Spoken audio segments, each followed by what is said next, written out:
Alright guys, class is in session.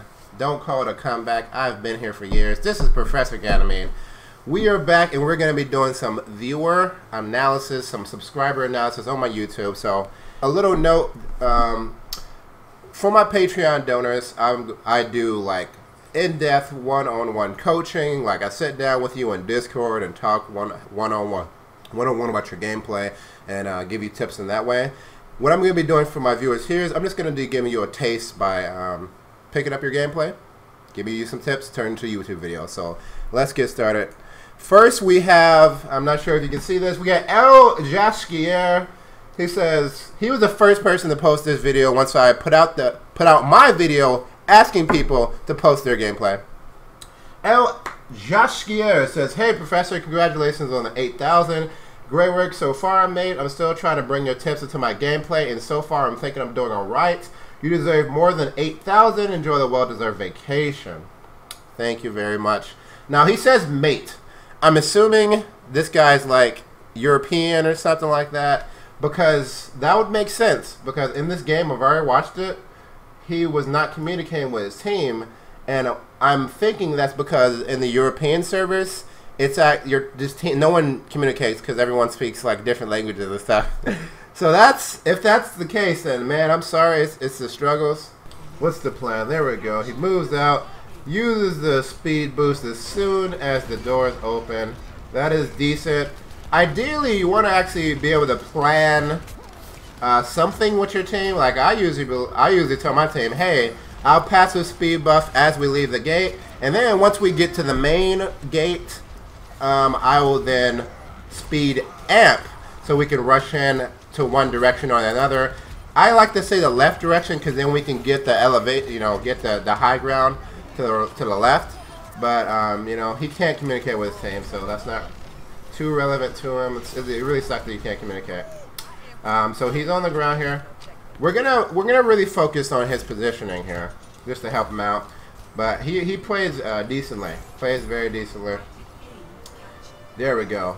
Now this was that was a waste of an amp.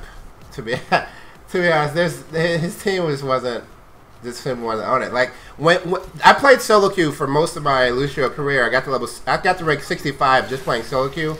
You really have to take into account how uncoordinated your team is. Okay, there. This positioning right here is something that we want to focus on working on, because you notice how he just got smacked in the face with that Reinhardt fire strike.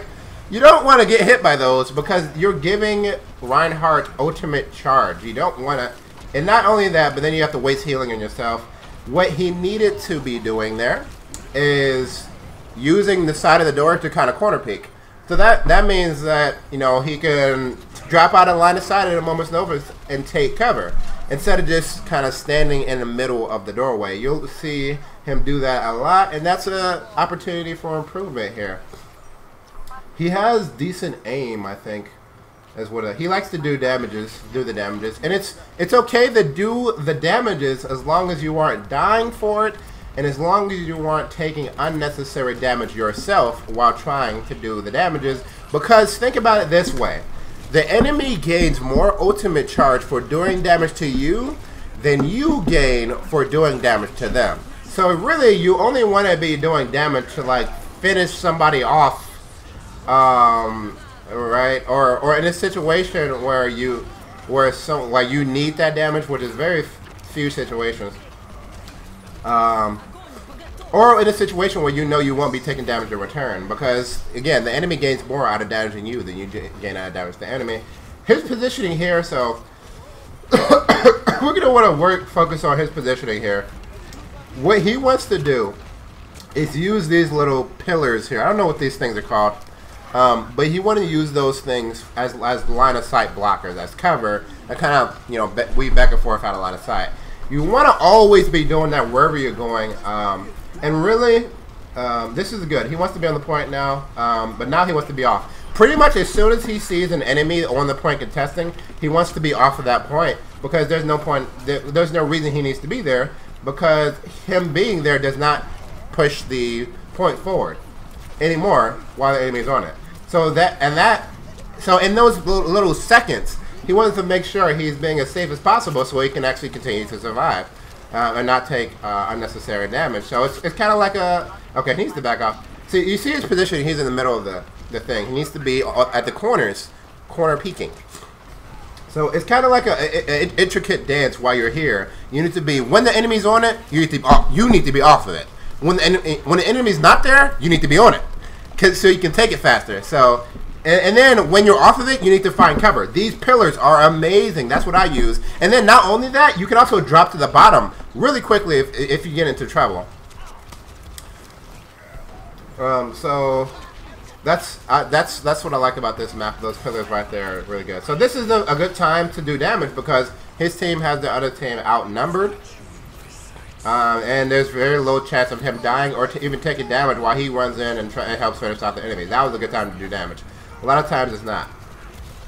Alright, so now he got kind of smashed on the point. Though the thing about it is, that was decent because the enemy wasn't on the point at the time, so he was helping move the bar forward, right? So, but it just so happens he got caught in a Zarya ult, which is okay. He was doing what he needed to be doing there. I mean, I don't think he could have played. He even ulted. That was a great ult. I don't think he could have played any better than that. Splendissimo. Bravo. He's even on fire, this guy. I am on fire.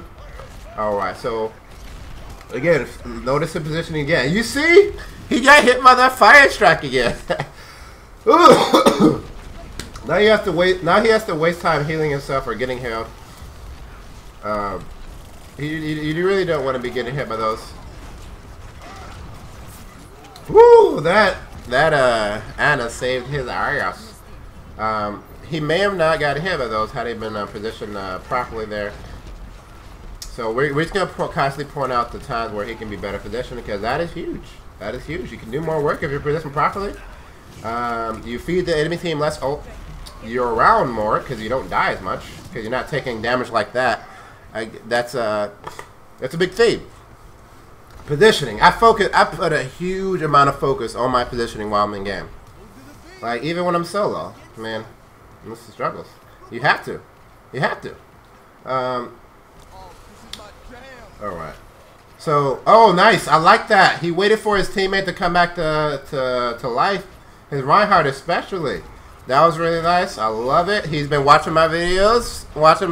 I see. I'm going to take credit for that, even if he knew that before watching my videos. Because he asked me for tips. Now this, that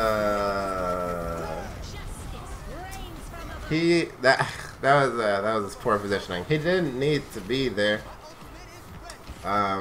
He doesn't want to be leading the charge. So he wants to ult and then back off. He wants to ult just enough to make his team move forward, then back off. So, because he got caught with his team, he doesn't need to be there. I mean, his range is 30 meters, and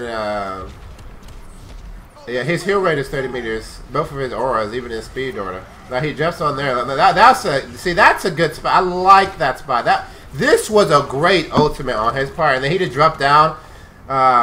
He didn't use the pillars. He didn't use proper cover once he actually jumped down. But then the engage was mwah, mwah. He kind of led his team in there. I find that Lucio's not really great at leading charges. He's great at like casting the ultimate that would allow your team to go in, but he's not really great at leading charges.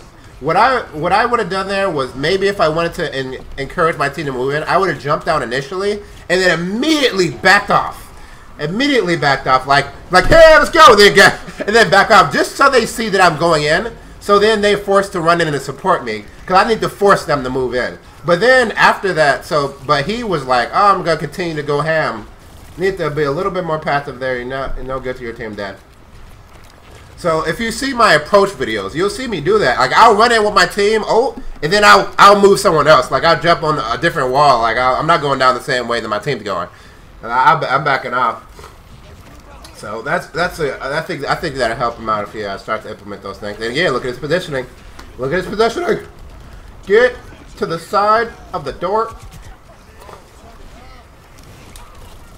Oh my god. There you go. Oh, opportunity. Opportunity knocks. Great ultimate. Opportunity knocks, and he had a great ultimate. Again, this engage is questionable. The way he plays this is a little bit questionable, but great engage though.